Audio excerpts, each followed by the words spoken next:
Welcome back, everyone. We're going into another 2BH in-house tournament. It is Who Wears the Pants. It's currently a semi-final between Voices and Incog here. Both of them have frequented my stream recently, which is good to hear. In all the other SEA events, not only this in-house one. I am Unstable. I'm joined here by Sif. So you know these guys the best. What do you think we're going to see, man? I would just like to say hello, ladies. I think it's going to be a really interesting game. I mean, Voices and Incog are both in the top 200 as far as SEA is concerned. Incog is placed at the moment, according to SC2ranks.com, at number 80 in the region. And Voices, I believe, most recently was hovering around number 24. Voices has a very strong, bio play, but he also has various openings, so we could see anything from him, even moving to tech. But I think that the Marine Medivac with Marauder and Ghost is so hard to deal with as a Protoss player. So it would be good to see that go for Voices and an equal response coming from Incog. What are your thoughts? Well, unfortunately, the only one of the games I saw of Incog was when he was off his game. So I expect great things from him, especially since he's been practicing a lot recently. Made it to the finals of the SEA Open earlier today. And Voices made it quite deep into both the SEA Open and Psystorm as well, so that's going to be very, very good. But yeah, if Voices does have a very strong M&M play, this is going to actually favour him in these positions here. Yeah, I mean, this positioning is great for early game pressure as well. I mean, the distance there is not too much to traverse, and it'll be interesting to see who scouts where, because as a player in both these positions, I would actually scout those ones first too, so might be able to see some interesting scouting to go off, beginning to see who's doing what, and then maybe they'll both play counter. Maybe one will lead with a build and the other person will counter. It'll be just good to see how it unfolds. Yeah, well, I personally want to see some 1-gate expand coming here from Incog. It is a very strong build that people in SEA don't use enough in PvT, just because Protoss tend to like their one base aggression, then going to kill the expansion of the Terran, and it's an uphill battle the entire time for Protoss. Whereas if you do that 1-gate expand, you can get on even footing the whole way. But the downside is it does require some good unit control in the first couple of, say, 5-6 minutes of the game to hold off any kind of early pressure by the T here, but. It'll be interesting. It really depends. Yeah. I think we should just point that out. Voices has given a shout out to cybergamer.com and uporn.com for all your porn needs. So if you guys get a bit bored of watching StarCraft 2 and this stream, you can definitely go check out some porn at uporn.com. So it looks like we have a pause. I think Voices has been fed up with StarCraft himself. He's complaining about lag, but the truth is he's going to alt-tab and go to YouPorn. Maybe that's why it's lagging. Maybe that's...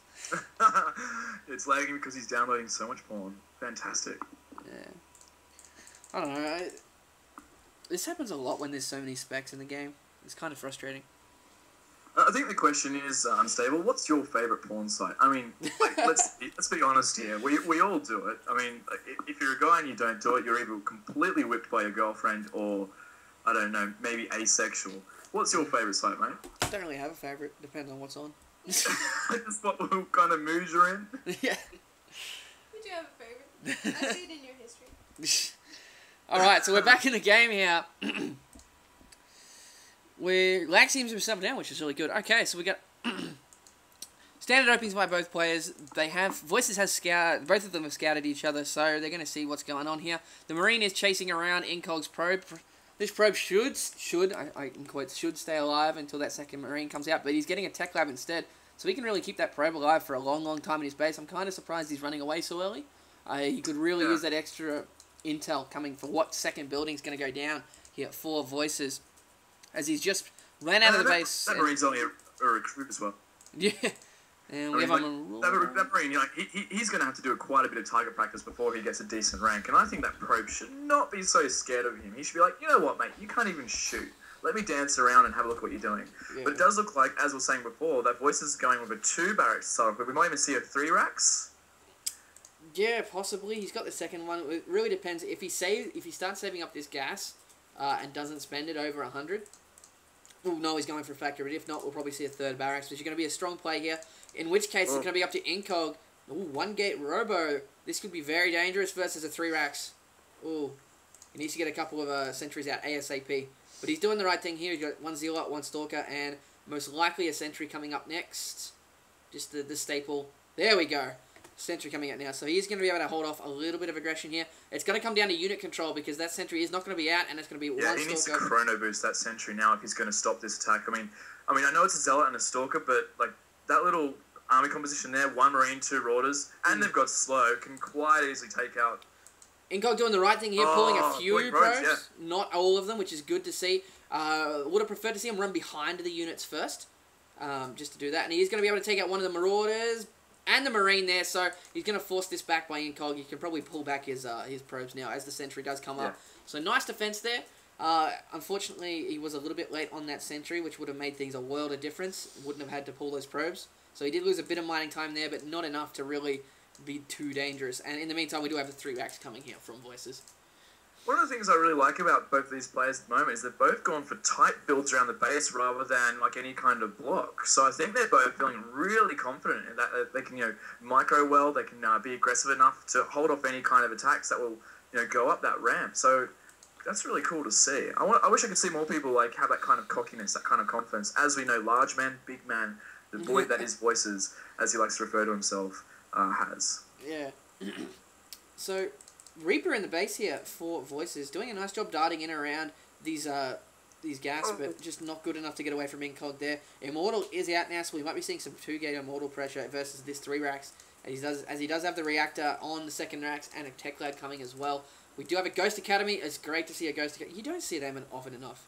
Honestly. You don't, and it's one of the things that really separates the pro players against the average low-level kind of like diamond players. The use of ghosts. I mean, they're so effective, especially against immortal-heavy armies or against armies with Templar. Oh, but hold that thought though. He's coming up the ramp here. He does not have stim here for Voices. This is going to be very, very dangerous as he runs up. He has a few marines to be able to deal with it, but he needs to focus down that immortal. The shields are gone. It is going to drop there. Oh my God! Drop the immortal, man. Wow. Drop the Immortal. There we go. The Ghost does drop the Immortal finally. It does not have enough energy for EMP, but he's got quite a few Stalkers in his main now. He does have a couple of Marauders coming out, but he's got Marines here just walking past. He needs to pull SCVs right now. Get in there. Get in the fray. His stim is about to finish in about 15 seconds. If he can hold off for the next 15 seconds, he should be fine. As we do have an Observer at the front. No reinforcements coming in for Incog at the moment. I'm really surprised that he doesn't have a proxy pilot. All of his SCVs, that was a misclick for sure. I mean, it won't hurt him too much, but the fact that he's had to pull off maybe 6-7 SCVs has actually infected his income. He's dropped down to 260 income per minute. And now we've got the attack coming. We've got the Stalkers dropping like flies to those Marauders and Marines. Right. Thanks to Stim. We love the drugs. Yeah, so that's well done there by him. Incog going for the choice of an expand while he's done that early pressure instead of just going all in with it. It's really a 50-50 coin flip there. It's what you feel like doing. While Voices does have this 3 racks up and running now, so it's going to be just if he has the balls to go on a counter attack when he gets enough tough. Yeah, definitely. I think also to note, I mean, even though there's a significant difference between the 2 races there with the units of harvesters, so we've got 31 to 22, but we all know that if you can just drop a couple of mules, which Voices has done, it boosts your economy so much so that his economy is in front of the Protoss players. So Incog is actually behind in economy, although he's ahead almost by 10 harvesters. Amazing. Yeah, and he does have that Colossus coming out now with the robotics base, so we'll be seeing that. He needs to get a few more Marauders. I'm kind of surprised that Voices here, he's not pumping out a lot more Marauders than you'd normally see. It's very Marine heavy compared to Marauder stuff. Yeah, Marauders that's going to be very difficult if Incog starts pumping out those Colossus. Very difficult for Voices to deal with. But this attack is, as you said before, if he can get the balls to go and attack now, it could do significant damage. So we might see this actually being effective, but the army count is reasonably the same. But we do have Stim here, and unfortunately there's not many Zealots in this mix for Incog, so this is the point in time where you want to be, it's not scary, but you want to be very careful versus a Terran army, as we do have a Ghost in here as well. He doesn't have enough for an EMP, so if you get this off... He's got 91 energy. He's just got enough now to get an EMP off of the Immortal. And here we go. We do have the Stim. Great EMP. Gets all of those units there. They are going to drop like no tomorrow. And in come 2 more Stalkers, but there's a lot of units. Incog forced to pull probes. He's running around a little bit. I think he should just focus down the Stalkers right now. There we go. He's going to be able to snipe off a lot of these SC probes as well. And now he's going at the Nexus. Gotta love that Nexus health increase. But if he'd seen that robotics bay over there, that would be the better choice. But I just don't think he's seen it. And he is streaming units across here. Colossus is almost out as well. He's chrono boosted Colossus. Now it's going to come time to save that expansion. Will they get it in time? We've got the Stalkers focus firing the Marauders one at a time. The Ghost is about to drop. Oh my god. 35 HP. Wow. As we look back, we got more units coming out here for Incog. He does have those Marauders.